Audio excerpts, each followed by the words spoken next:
Hey guys, I thought our guys really came in here and competed tonight. Ohio State's a fantastic team, especially at home. I thought they had a little bit more energy than us to start the game. They were more aggressive, but then once we settled in, I really thought we locked in and we defended significantly better. We played off each other. I thought our guys really got connected. Had a little bit of foul trouble within the game, which certainly affected us.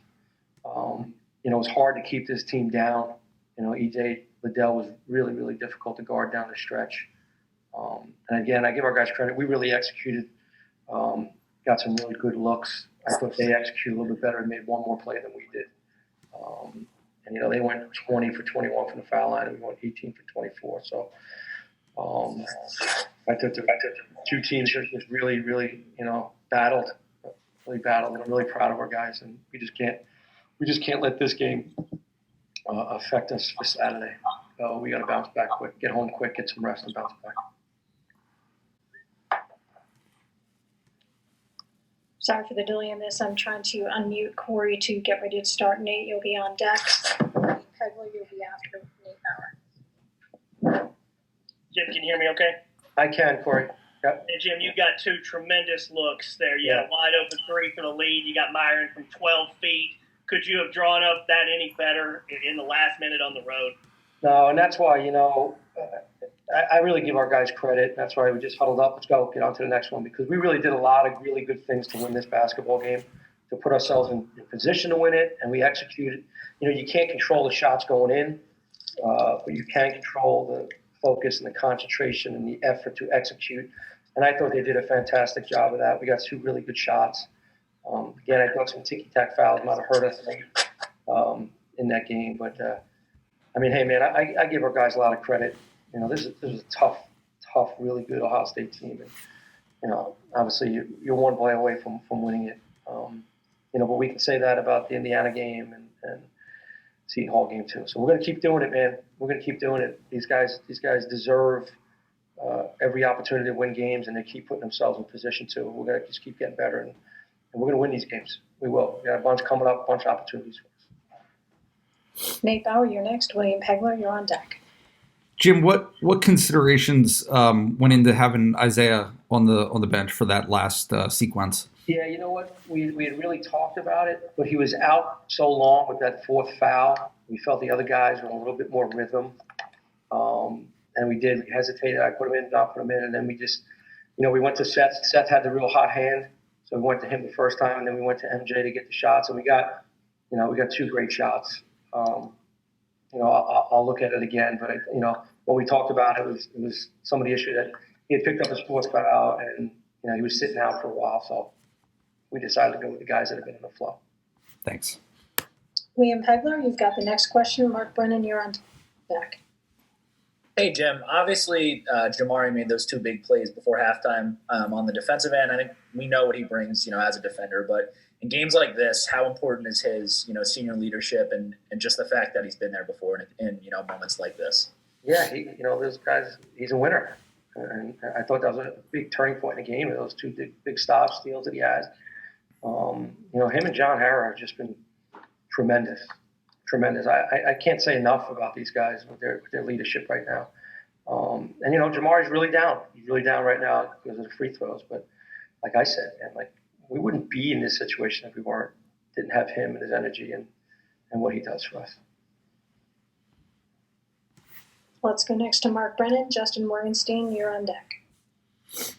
Jim, what do you make of your defense in this game? Because you give up 83, but you also force 17 turnovers and get 23 points from them. That would seem to be huge. And if I could follow up real quickly, can you give us any update on Sam and maybe his availability moving forward? Thank you. I thought our defense was pretty good in spurts. I thought we started the game was not very good. They beat us loose balls. Their offensive rebounded on us. I thought we got significantly better. When we went on that, when we took that lead, man, we were really locked in. They had a hard time scoring on us. We were rebounding the ball. We were getting out, playing in transition. Sometimes it's not just the score because the possessions of the game. We play with so much pace.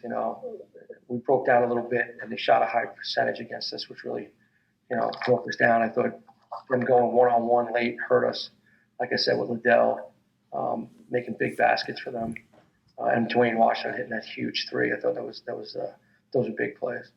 With Sam, it's a I guess what they call a lower leg injury right now, and we're going to see where he goes with rehab every day. So hopefully we can get him back for Saturday, but we'll see. Let's go next to Justin Morgenstein, and then Tanya Luce, you're on deck. Hey, Jim. I know size has obviously been a theme all year, but John has just over the past few games stepped up his rebounding even more than he already had. Just talk about his tenaciousness tonight and just as the season has gone on. Yeah, John's he's a warrior, and I feel like there's so much on his back. I mean, he's just taking it all. I said it, Bruce Lee statement. He's like water, man. He's like water. He just morphs into whatever you need him to do, and he's just I get choked up sometimes when I talk about John because of what he's willing to sacrifice and what he's willing to do, and that's why we're in these positions. That's why we're playing good basketball. And that's why we have an opportunity to keep competing and win games. He's just tremendous. Let's go next to Tanya Luce, and then Cole Emplett. Coach, just how confident does it make you knowing that Seth Lundy is really starting to kind of come out of the shooting slump that he was in and really getting his confidence back yet? And also that you're really able to score quite well tonight without Sam coming off the bench like he usually does. Yeah, I mean, the first part I feel really good for Seth. It's not really about me and my confidence. It's about Seth. I feel really good for him because he's putting in the time. As a basketball player, as a former basketball player, I know what it's like when you go to especially when you're a shooter. And it is a confidence thing, and you got to just keep grinding through it. He's doing a really good job of that. And he's also doing other things. You know what I mean? I think he still had 4 rebounds tonight as well. He got to the foul line, which is important for us. So I'm happy for Seth. But then same thing. Now people are going to put him right back on top of the scoring, the scouting report now. So he's going to be prepared for that too. But again, pretty balanced team. I thought we got in foul trouble, which really hurt us. I thought we were really playing some really good basketball there for a while. Cole Emplett, we'll come to you next, and then we're going to finish up this session with Nate Bauer. Thank you, Coach. Great production from the offensive stars tonight. You just had 6 bench points tonight, all from Miles Dredd. What will be an emphasis going forward to try to just get more guys involved on the offensive end? Yeah, well, Sam Sessions is averaging about 10 points a game off the bench. So when you lose a guy like that, your bench scoring is going to be a little bit different. So Miles played well. You got to remember, Miles hasn't played in a while too. I thought he made some big plays and big shots. So, we're a team. We're not a individual. We don't have this guy that's going to get 20 every night that we're just going to go to. So we play, team basketball and it's the next man up mentality. And I think our guys have really handled that very well with injuries when we have them and playing unselfishly, and just getting the ball to the hot hand. I think that's where we have to continue to play. Nate Bauer, let's go to you, and we're going to wrap up this session with your question.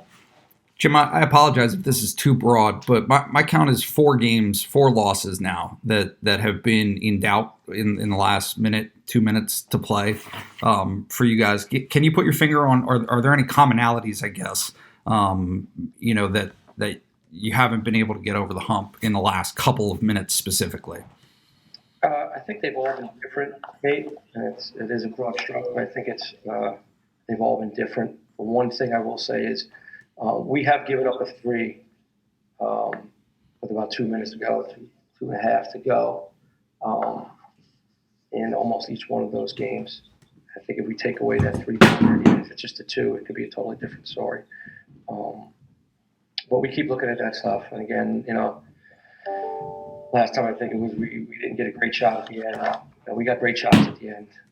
Maybe we didn't get stopped. But again, that was a great college basketball game. So I think got to give credit to Ohio State picking one more play than we did.